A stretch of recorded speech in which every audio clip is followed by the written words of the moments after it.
allies, and anybody that wants to learn more about the LGBT plus community. My name is Zanardi, and I'm so glad all your beautiful faces are here.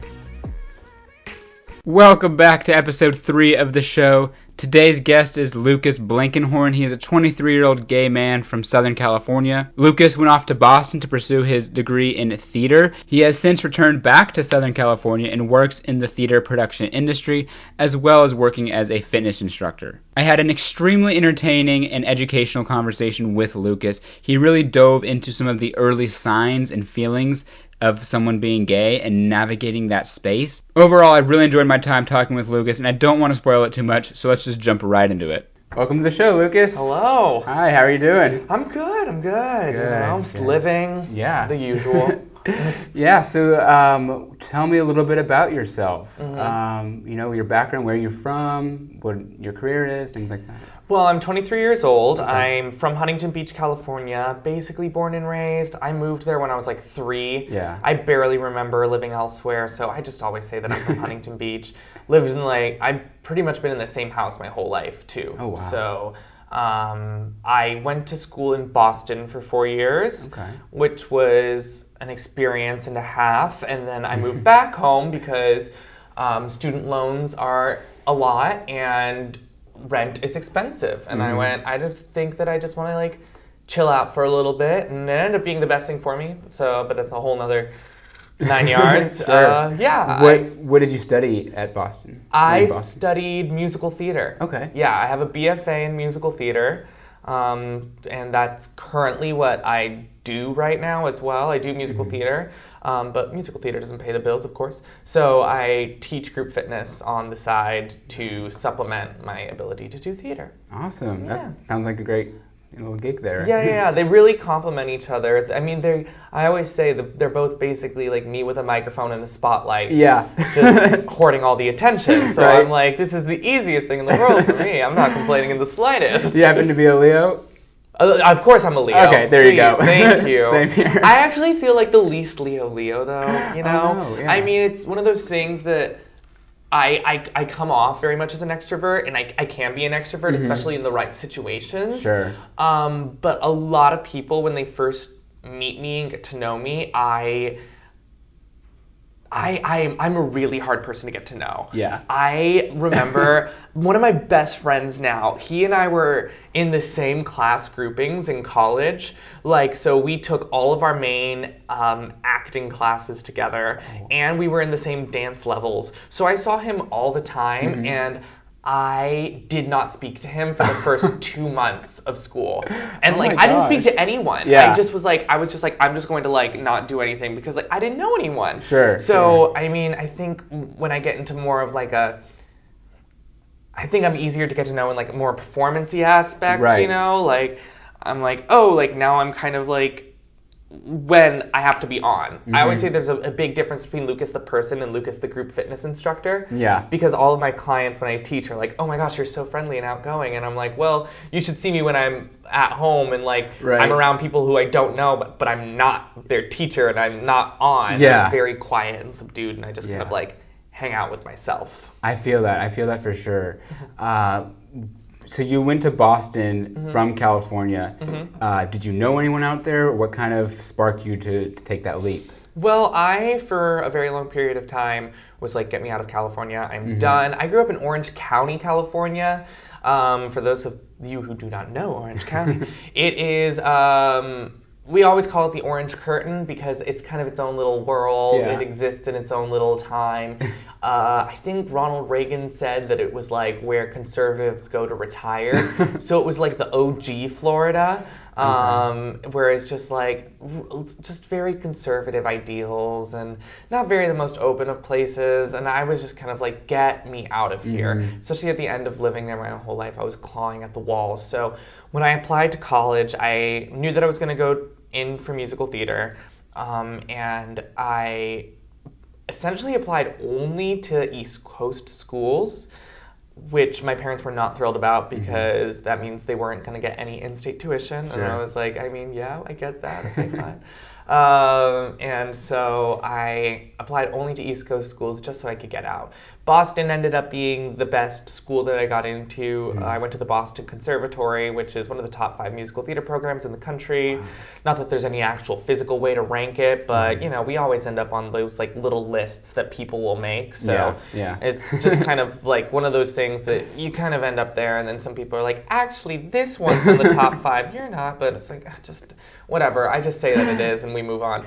But then I went there, and I actually ended up going with a couple of friends of mine from high school who also were pursuing musical theater. Just so happened they also ended up going. So I knew them, and I was very connected to them, which ended up making the experience and the transition a lot easier to there. Oh, good. Yeah. Yeah. And do you identify as gay? Yes. Is that okay. Yes, very. Cool. Very gay. Very. When did you begin? Walk me through that process of finding out that you were gay, I guess, discovering yourself, up to that coming out, I guess. I mean, for me, I think I always say that I always knew that I was gay, but I never realized it, if that makes sense. Like, there was always something that I always knew I was different, and I was like, I just didn't really have the words for it, or I hadn't made the connection yet. Yeah. Like, I knew that I was attracted to men at a very early age. I think I remember having crushes on guys when I was 5. I don't remember. I definitely did have crushes on guys when I was 5. And I was like, this is different. But when I was 12, I remember just like laying in bed on like a family vacation or something, and like it felt like a whole cold wave like went down my body when I was like, oh, this is what all of this is. Like, I'm gay. And then I immediately went, no, I'm not. I'm bi. I'm still attracted to women. But then later on, I was like, nah, I'm gay. I'm gay. I'm definitely gay. But yeah. That moment, were you looking at someone in that moment? Or was there like any visuals, or did you just like decide to accept it or something? I think earlier that day we had, oh gosh, it was so long ago. I think earlier that day we had gone to the beach. Okay. And I remember just like looking around, and there were, in Europe, women will go topless around the beach, and like that's fine. And I remember thinking that I wasn't like thrilled about the women going topless, but like I couldn't stop looking at the men who were shirtless. The men, yeah. Yeah, and I was just like, well, that's not what I think I'm supposed to feel, right? Like, I think I was pretty aware that as a 12-year-old, I probably should be very excited about looking at the women who were topless there. Right. And I was like, this isn't right. Something isn't what I'm expected. Yeah. And then I think at that moment, I kind of realized what I had always known, which was that I'm attracted to men, and that makes me gay. But I think my body had kind of like pushed all that to the side. It's like, I think when you're younger and you start developing these feelings, you just kind of almost assume that everyone has them.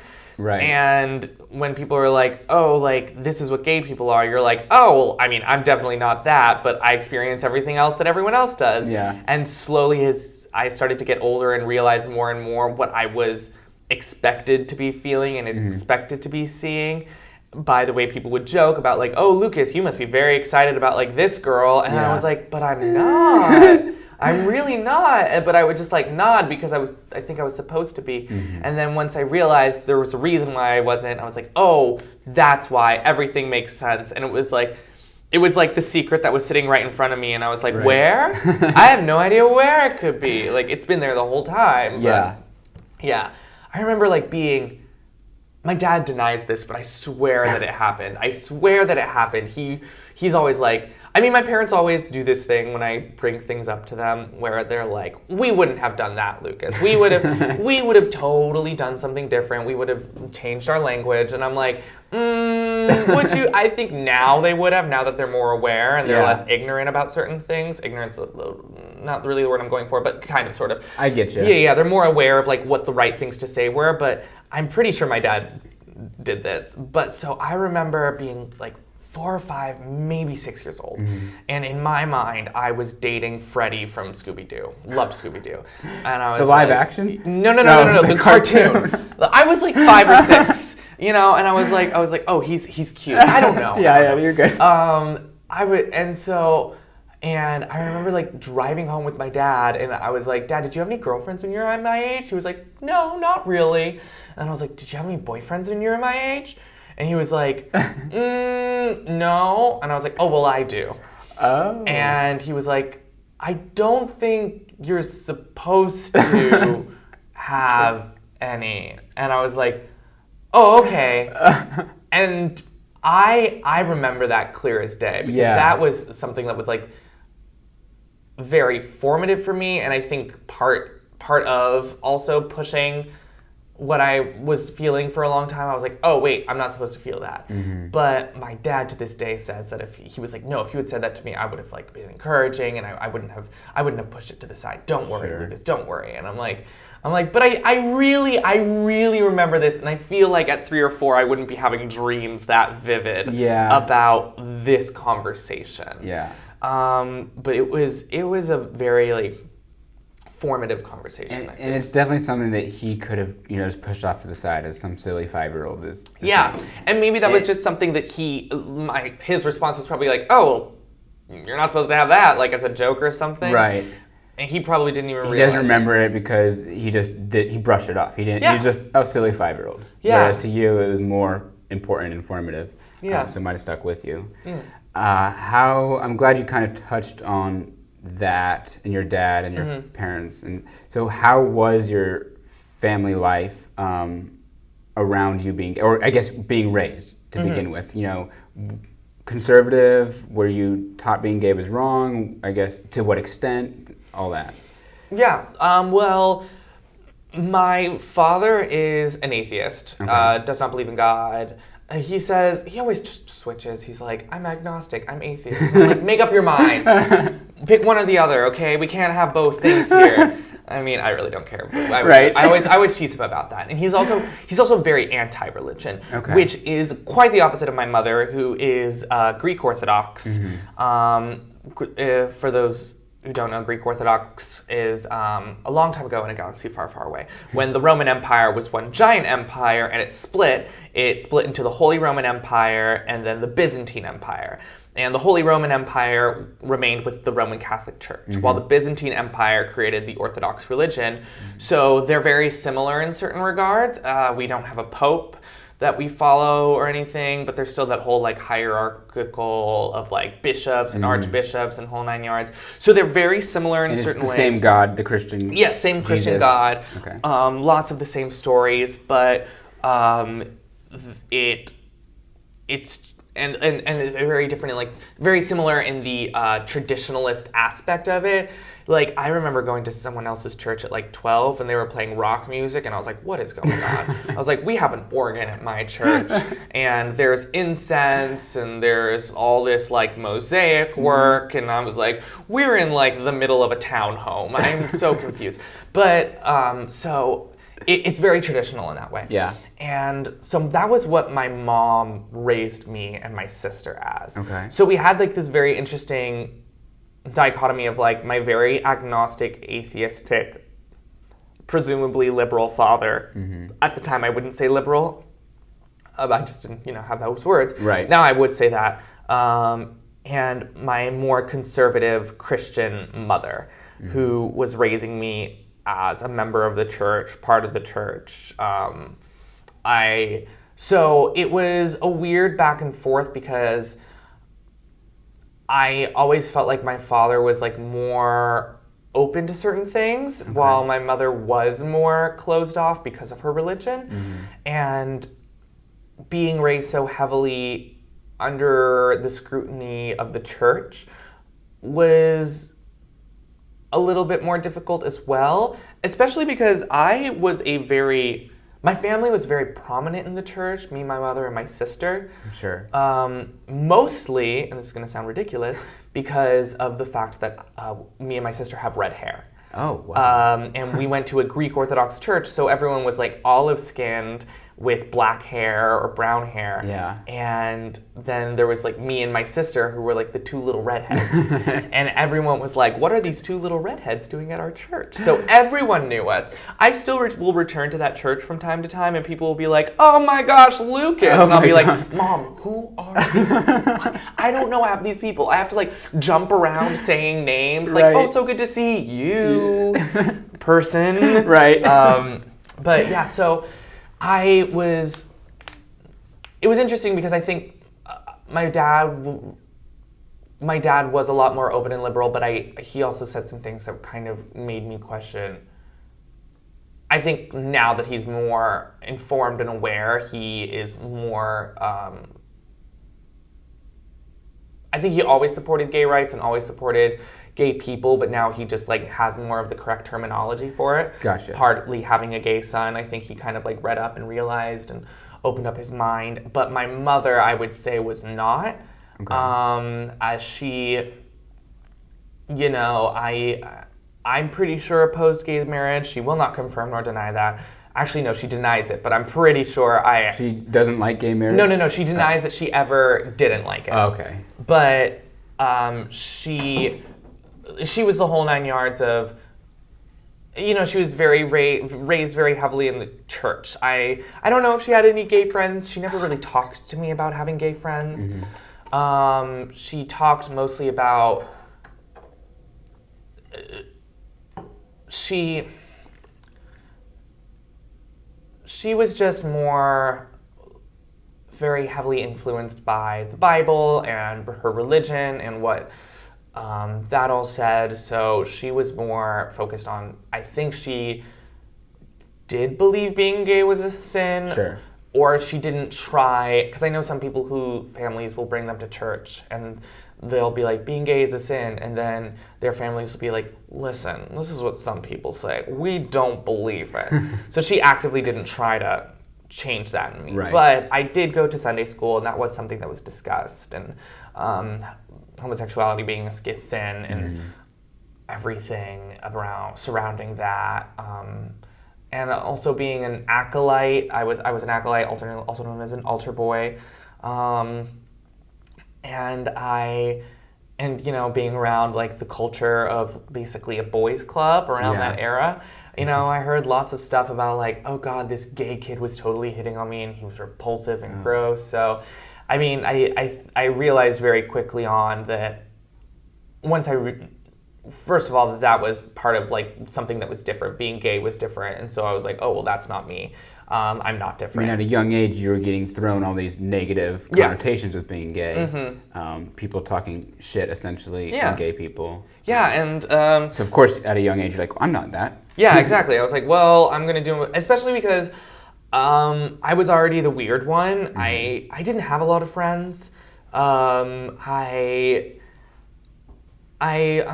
was very awkward in the way I presented myself.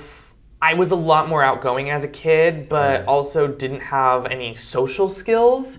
So I would just kind of like scream and yell until people would just be like, can you shut up? So I didn't have a lot of friends. And so at that point in my life, I think I was just willing to do anything and everything to fit in, even though I clearly didn't. Yeah. So anything that made me even more different, I would try to push away. Okay. Because I was already different enough. Right. I did theater. I liked to sing everywhere I went. Everyone made fun of me for me always singing everywhere I went. And that, so anything that they would say that made me feel different, I would always push away. And I remember there was one Sunday school class in particular. I don't remember what age I was, but it was still around a pretty formative year where they talked about, you know, homosexuality definitely being a sin. Mm-hmm. And I do remember like praying to God to take it away from me. I was like, why am I like this? I don't want to be like this. I just want to be like normal and not have to deal with. What age was that? Was that 12 years old when you had that realization that you started praying? Yeah, it was. Especially because at that time, I mentioned we're Greek Orthodox. My mother's father was born in Greece. Mm-hmm. So at that time, we were visiting family in Greece.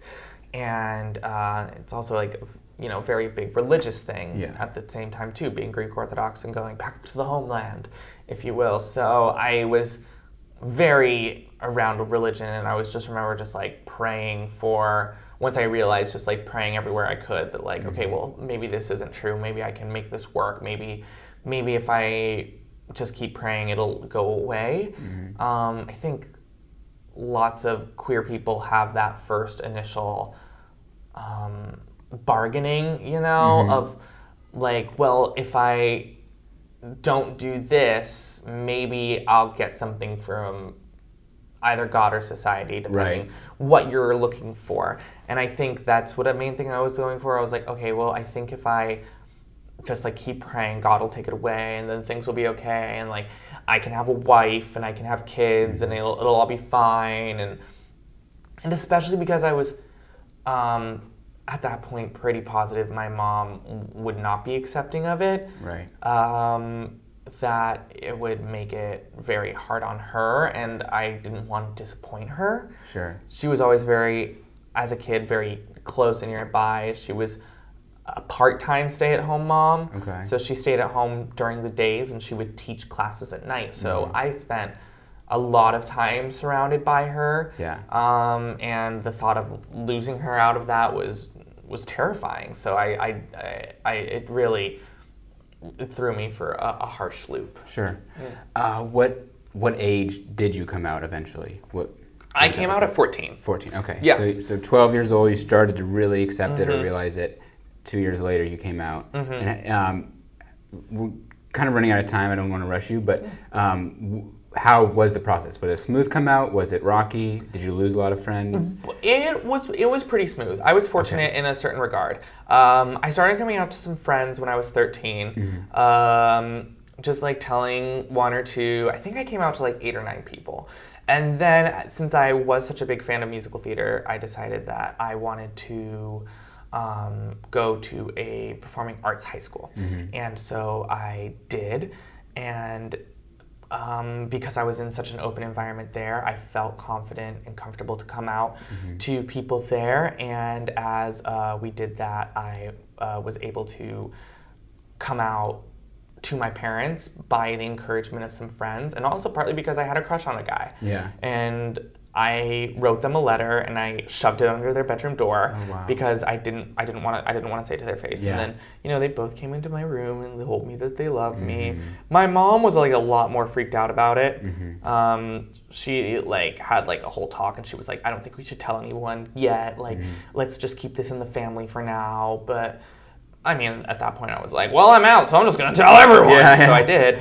But it took her a long time. She was like, I just don't want you to be one of those gay guys who dresses as a girl and all this stuff. Like, said stuff like that really, like, now draws nails into my thighs. Sure. But she, I mean, now she's, like, I took her to a drag show. Oh, good. She housed my best friend who's trans for Christmas because her family kicked her out of the house, unfortunately. So when she comes and stays the holidays with us. That's amazing. Yeah. So I guess if you had any advice, just any little bit of words of wisdom for anyone that might be listening, that might be in a similar situation as you or had similar feelings, what would you tell them?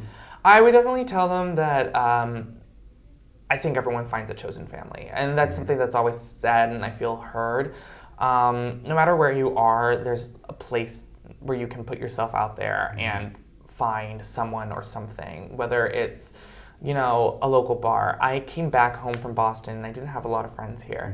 Most of my friends had moved away for college, and I started going just to see drag shows at a bar, and I have made so many incredible friends out of that. That's just one instance of being able to find queer friends that are outside the spectrum of normalcy, and finding more of your own community and people who share your stories, and also people who want to be an ally.